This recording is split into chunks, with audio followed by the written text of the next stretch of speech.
Hello internets, Jesus loves you. My name's Cody and this is the Christian News Show we do on Mondays, Wednesdays, and Fridays with geeksonyourgrace.com. And I really wanted to avoid talking about Kim Davis, but now I kind of have to because it is a mess. If you're unfamiliar, a Kentucky clerk named Kim Davis said she was not going to distribute marriage licenses to gay couples. And so there were a ton of people understandably taking advantage of this and going in and taking video of her saying no and creating a ton of controversy. And now she is in jail. So let's start with that. Like, arresting her was the worst possible action they probably could have taken to fix this situation. Like, Christians are gonna call her a martyr no matter what, but now you've made it okay for people to say she's in prison for her beliefs. I mean, that is literally walking up to a fire and going, you know what'll fix this?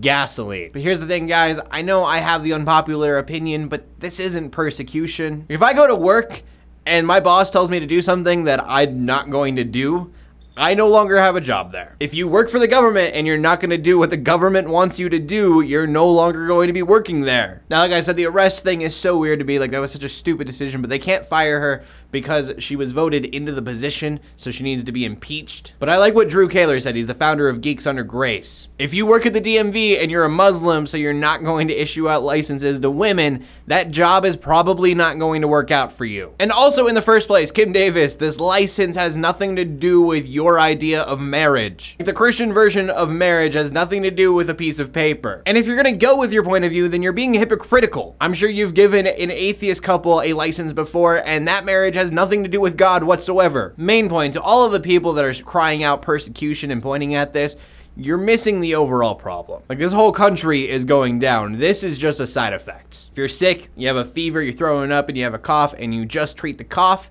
you're probably going to die. Well, that was dark. Moving on. Next up, I want to go on a little bit of a lighter note. Just kidding, Islam. So if you don't know, Muhammad is the guy who made Islam. If you don't know that, you need to go educate yourself a little bit. And so there's this Quran that they found that's like the oldest one they've seen so far. And it could be as old as around the time that Muhammad died, so that makes sense. But it could also predate him, which would be a very big deal. I mean, the implications of this are that instead of seeing revelations from Allah and writing them down into a book, he found other writings and kind of just manipulated them to his own wantings. And even if that's not the case, these writings show that the Quran that people read today are still altered from the original text. See, here's the thing. For everybody else, it's kind of a big deal, but for Muslims, not really. I'm gonna be kind of honest and sobering here because I want to take this at face value and just be like, oh, that's proof Islam isn't real. But as Christians, if we're honest, we have been given similar accusations and we dismissed them. We used what proof we had, because we've never actually seen concrete proof that these accusations are true.